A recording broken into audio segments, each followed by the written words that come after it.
Hello everyone, Stagecoach 7 here, and it's already the beginning of the new month. I don't have any April Fool's pranks, so instead I just thought I'd do my Blu-ray DVD update for the month.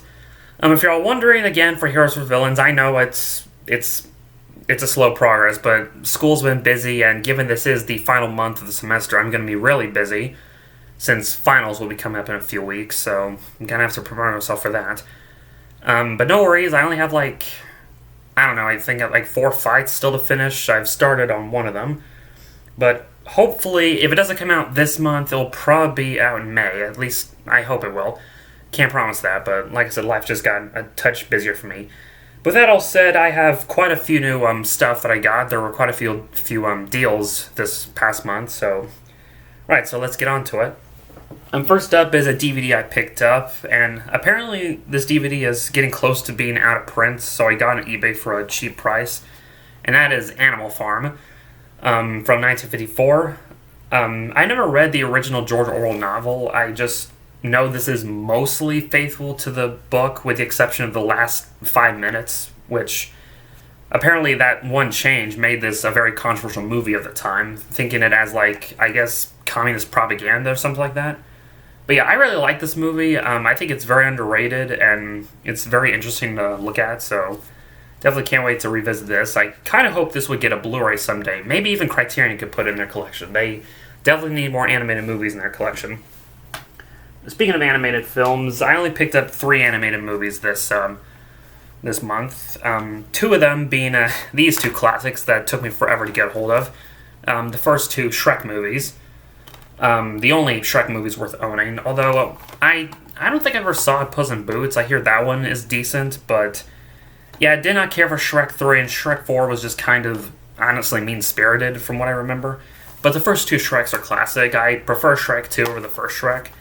I mean, they're not my favorite DreamWorks movies. I'd say, well, maybe in the lower tier of the... They're not my top 5 favorite DreamWorks movies. I wouldn't say I like them as much as the Prince of Egypt or the Kung Fu Panda films or the How to Train Dragon films, but I do enjoy them nonetheless. And then here's a more obscure animated film that I still have not seen, but I've heard decent things about, and I'm really curious about it, and that is Toys in the Attic. This is I guess this is a stop-motion animated film from the Czech Republic. I think. If I remember correctly, this was made by the same director of Alice, I think, from 1988. It's got that same creepy art style. I could be wrong, but... Or, no, wait. Actually, no, wait, not Alice. I don't think it's Alice. I think he directed a short animated film called The Pied Piper from 1986. I think it's that director instead. But either way, it's from the Czech Republic, which they're known for their unique stop-motion effects, and definitely can't wait to check this out. Alright, here's a steelbook I picked up that was really cheap, and it's fitting that I got this, given that a new movie that just came out, it's kind of a theme, and that is Mothra. Haven't seen the original Mothra. Apparently this is considered one of the better of the kaiju monster movies. It's apparently from the same creators of the original Godzilla, so can't wait to check that out. Next, I got it right in front of me, if I can just reach it. It's just a pile of random Blu-rays I picked up. First, it's The Karate Kid. I really like this movie. I actually saw it for the first time several months ago on Netflix, and I really enjoyed it.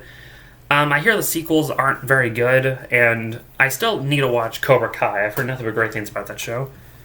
Next is Coming to America. I've seen parts of this movie on television one time, but never seen the whole thing. But I definitely feel like it, and I've heard the sequel that just came out was terrible. Coming to America. Well, not Coming to America. Coming to, as in the number 2 America. Yeah, can we all agree that that method of titling is just really stupid? Next is a film by... this is a director I've been meaning to get into, since this is the only movie of his I've seen so far, and that is Sangre by Alejandro Jodorowsky. I still have not seen The Holy Mountain and El Topo, even though I own both of those. But I have seen this movie, and I really enjoyed it. I thought it was really unique, and I feel like, from what some people say, people who aren't into, these avant-garde art house films would probably be more into this than his other movies. But either way, I really enjoyed this film, and I definitely can't wait to rewatch it. This is another movie I saw for the first time, and that is Catch Me If You Can, um, by Steven Spielberg. And I could safely say that I agree that this is definitely one of his more underrated films. I really enjoyed this movie. I don't know if I put this in top 10 of his movies. I have to rethink that, but yeah.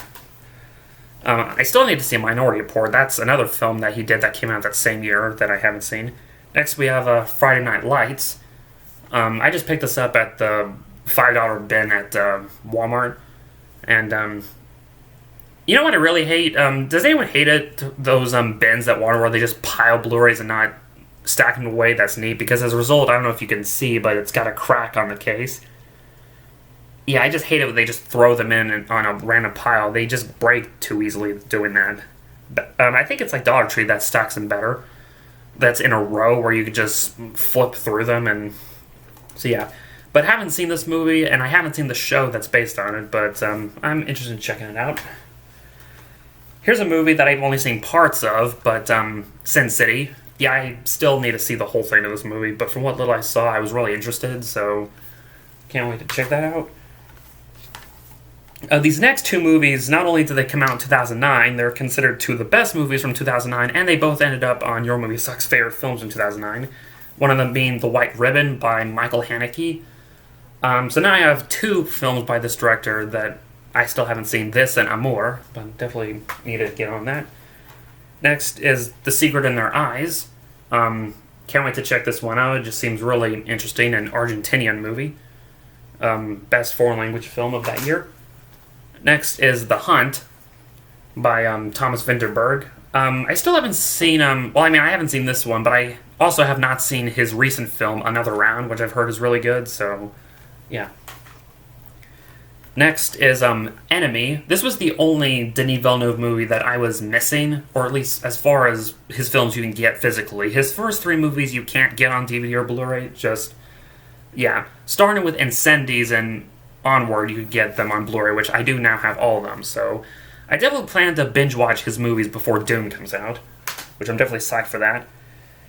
I got this, even though I've seen clips of this movie, I haven't seen this film in its entirety. I only got it because of a new movie that just came out, and I've seen the first two movies, I haven't seen this in the whole, and I'm talking about Godzilla King of the Monsters. I hear this is the worst of the MonsterVerse movies, but even then, some people still enjoyed it, so I plan to watch this at least before going to see Godzilla vs. Kong. I am considering going to see that, since everyone's saying it's really good. Even people who aren't fans of these movies admit they liked it, so yeah. And then, keeping to the monster theme, Love and Monsters. Haven't seen this. I've heard nothing but great things about it. It's said to be, based on what I heard, it sounds very similar to Zombieland, I guess. I could be wrong, but it has that, it's a comedic, post-apocalyptic drama in a way. So, yeah, can't wait to check that one out. Next are a few series I picked up. First up, it's Volume 2 of Tex Avery Screwball Classics. I just love Tex Avery. I love these cartoons, and rewatching these just brings back childhood. I found them funny then, and I still find them funny now, and thankfully, this Blu-ray does come with the shorts uncensored. Like, if any of y'all watched the short Magical Maestro, that's the one where the magician is pretty much ruining Spikes or whatever his character is in that short, and he's at the opera, he's opera singing, but the magician keeps messing up his act. That is on here, but it's uncensored. Like, if you only saw it on TV, but you haven't seen the version that's on here, it's really funny.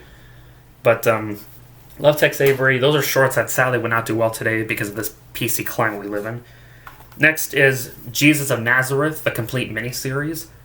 I actually saw this for the first time last year on YouTube, and I thought this was really impressive. Like, the actor who plays Jesus, Robert Powell, I think is how you say his name. Really great. Definitely one of the better adaptations of the story. Although I hear The Chosen is good, which I do have The Chosen. I just haven't watched it yet. Maybe I should watch that pretty soon, since Easter's around the corner, so yeah, it would be fitting. Next is Inuyasha Set 4. So yes, I have the first 4 sets of Inuyasha. Still been meaning to get back to watching the show. I remember watching a little bit as a kid, when it was on, I think it was Toonami, I think, or it was at a friend's house. And for what little I saw, I really enjoyed, so I definitely can't wait to get to watching this. I do plan to get all the sets when they all eventually come out. And here's another anime I've picked up, and this was really cheap at Walmart, and considering I love the movie, but haven't seen the show, I'm talking about Ghost in the Shell Standalone Complex Season 1 and 2. I still haven't seen Ghost in the Shell 2 Innocence, or anything else Ghost in the Shell related. I've only seen the first movie, which I love the first movie, and I've heard nothing but great things about the show, so definitely can't wait to check out the show. Next is some Criterions. I got 5 Criterions I picked up. And I'm just going to let you say 2 of these movies I've seen and the rest I haven't. The first one is Stagecoach. I did watch this the other day with my family. We really enjoyed it. John Ford, one of the best directors of his time. Next is, I watched this film when I did my horror movie marathon. I did that favorite horror movies list, and that is The Cremator. This is a Czech film from 1969. I definitely need to watch this again because this was a weird film, but I did really enjoy it from what I saw, so yeah. These next 3 movies I've been meaning to check out for a while, and I definitely can't wait to check them out. First is Taste of Cherry by Abies Kiarostami.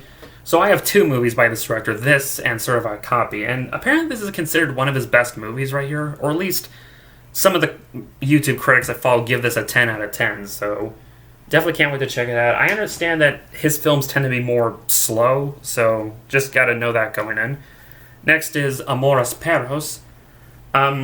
The only film by this director, Alejandro Iñárritu, that I've seen is The Revenant, which I love The Revenant, one of my favorite films of the last decade. This was his directorial debut, and I cannot wait to check this out. I hear it's a very depressing movie, though, so yeah, better be prepared for that. And speaking of depressing, this is another movie that I haven't seen, but based on the one clip I saw from Your Movie Sucks, some favorite movies of 2011 list I've been really curious to check out, and that is The Kid with a Bike. I hear this is another pretty intense stress film, but it's still really good. So, can't wait to see this when I get the chance. It's not even a long movie. It's like 87 minutes, so yeah. And I have one more thing to show, and this is the thing I'm very proud to get. And I think I bought this from the same people, or at least, much like with that original Star Wars trilogy that I got a while back, where it's the original trilogy before George Lucas, if you know what I mean. But, yeah, I got Kill Bill, The Whole Bloody Affair. Yep, the edition, the version that was meant to come out until Tarantino had to split into 2 movies. And I haven't seen the original Kill Bill in a while. I plan to revisit that version before watching this so that I can compare the 2. But yeah, this is apparently 4 hours long, so it's technically like an hour longer than the original version, so it makes me wonder what all's in here that they cut out of the original cut. So, yeah. And that's my update for this month. I got quite a bit. So, yeah, I definitely have a lot of watching to do. I plan to try to watch as much as I can before I do my Blu-ray collection update video this year. Considering, like I said, I'll probably be doing a 10th year anniversary, since this is my 10th year as a YouTube channel later this year, but I'm not sure what to do yet for that video. I'm considering either doing my Blu-ray collection update, or I might do maybe a top list, like maybe a top favorite movies or something like that. We'll see. With that being said, I hope you have a great day, and I'll see you on the next video. Later.